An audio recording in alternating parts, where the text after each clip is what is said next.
What is going on, guys? Jack here, and welcome to episode 8 of the Inter Milan career mode series. And before we get into anything whatsoever, I just want to thank you guys for the support that you've been giving me on this series. It's just been absolutely phenomenal, really.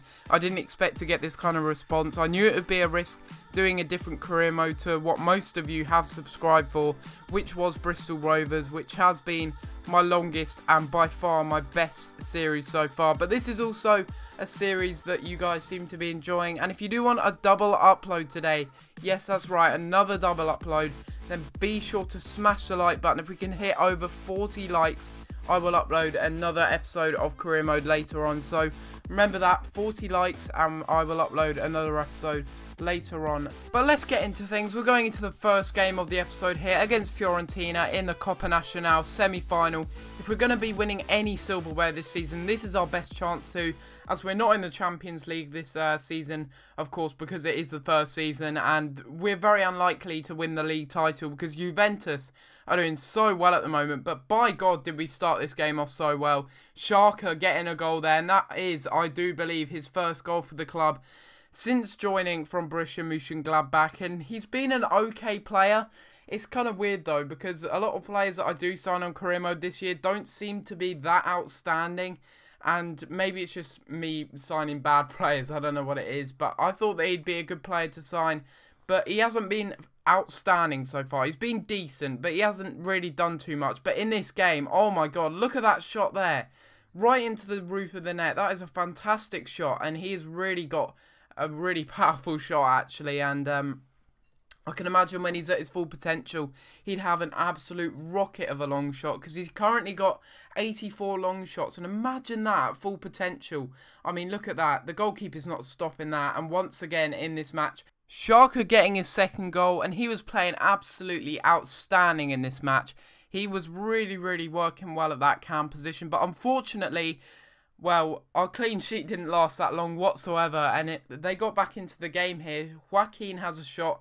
The rebound is followed up by Cuadrado, who puts it into the back of the net with a header, and I just couldn't believe that that went into the back of the net because, well, Kivrat made a good save initially, and then the defender really should have had that, to be honest with you, but that meant that they were back into the game technically. The momentum was with them, and we had to go and get another goal because I was searching for that second or third goal, sorry, as I needed that goal for a 2-goal cushion because, you know, those 2-goal cushions are always very important in career mode because otherwise you could be susceptible to getting a draw. And right here, what can you do to stop this guy? Like, seriously, in Ultimate Team, he's incredible. In career mode, it's the same. Mario Gomez gets a goal here and levels up the match in the 69th minute. Of course, it had to be the 69th minute, didn't it? I mean, Mario Gomez winning headers for days, and he wins a header there. And to make it even worse in this match, in the 72nd minute, we really had to hold on because I didn't expect them to come back in the second half and kind of really control this match. But how Cuadrado wins the header again for the second time in this match, I have no idea. It's absolutely ridiculous, and that's something that EA need to fix next year, headers. But I can't really complain myself because I score some dumb headers sometimes with some of my players, and some of them are probably even smaller than Cuadrado.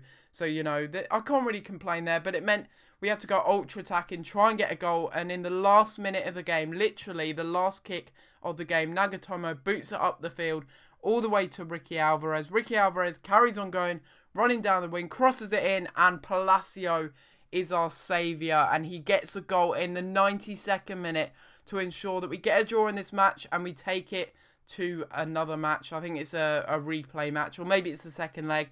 Maybe it is the second leg, actually. I think it is actually the second leg. But anyway, we score, we level it up in the last minute of the game, and even though it probably doesn't matter because there's another leg, it still kind of does matter to me because it means that we get 3 goals, we tie it on aggregate, and that means we only have to get 1 goal in the next match against Fiorentina, and we are through to the final where we'll either play Milan or I think it's Genoa. I think we'll have a little look in a minute, but anyway, you can see that the game was pretty even there. You could argue that Fiorentina did deserve the win, but we got it. We got the draw in the last seconds of the game. After being up 2-0, we lost it to 3-2, but then we levelled it up. and we got the draw, so that's not too bad indeed. But you can see there, Juventus are at the top of the table currently on 52 points, and they are going on a little bit of a run, so I doubt we're going to win the league title this season. I wasn't really planning on doing that anyway, because I knew this team wasn't going to be strong enough no matter who we brought in. Even if we brought in like Ronaldo or someone, it still wouldn't be strong enough for us to win. Because, you know, the defence, the whole team needs a lot more work to it. And maybe I will come back to this career mode, or maybe I won't. What I'm thinking of doing is I'm going to do a little straw poll. If you do remember, some of my older subs may remember this, but I did make a video on how to get regens and all of that. But what I'm thinking of doing is getting that career mode save and doing like a mini series with that. I'm not 100% sure what I'm going to really be do yet. That's really good English there, but I'm not 100% what I'm going to be doing yet, and I will be doing a straw poll at the end of this season to decide if we're going to carry on with this series or not. To be honest with you, I would like to go back to Bristol Rovers. That was my intentions really, but if you guys do want to see more of this, then I may have to do one more season. But to be honest with you, the support on the Bristol Rovers Career Mode series cannot be beaten by this series. I mean, most of the people that did subscribe to my channel did want to see Bristol Rovers in the first place.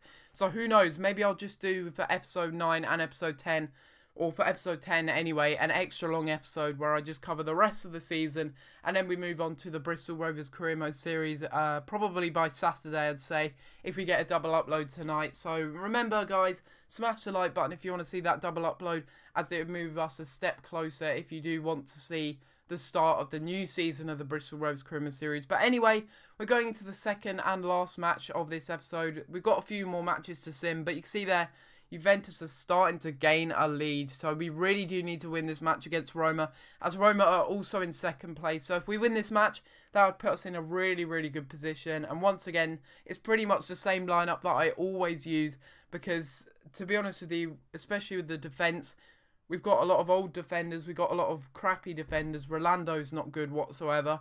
I've used him in a few matches and he's been awful. Campagnoro's too short. Walter Samuel doesn't have the stamina. So, you know, we're limited on defenders. Although it seems like we got a lot of defenders and centre-backs, we're very limited. But you can see here, we went into this match in the 41st minute and we got a free kick. And this was a great chance for us to score.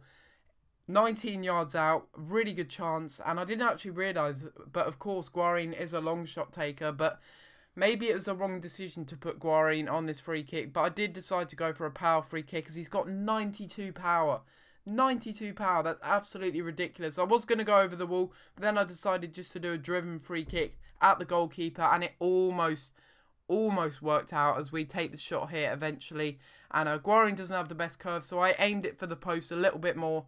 And unfortunately, it did actually hit the post. So we got very close to scoring there. I did take my time because I'm very bad with free kicks. And I was hoping that would be a really good free kick that we'd score there. But unfortunately, it wasn't quite enough. You can see there that one of our players did get injured. And that led Totti to being onside and having a shot there. And from the resulting corner, well, unfortunately, these things just happen. Benatia somehow gets a shot off from such a ridiculous angle, and then the rebound is turned in by the Roma player. I couldn't believe it. And Leandro Castan, the other centre-half, puts it into the back of the net after Benatia has a shot that is saved. And really, Kivrak should have done a lot better there. If you have a look at this, it's parried, but it's such a weak shot. I don't see how he can't actually save that. Maybe it is a little bit hard for him to actually catch because it is bobbling a little bit. But that means that we do lose the game because of that silly little mess up, and that's really, really a shame. But guys, hopefully you have enjoyed this episode of Career Mode. If you do want another episode of Career Mode up later on, please be sure to smash the like button. If we can get 40 plus likes on this video, that would be greatly appreciated. But hopefully you guys have enjoyed. Subscribe if you're new, and I'll see you next time for another video. Thanks for watching.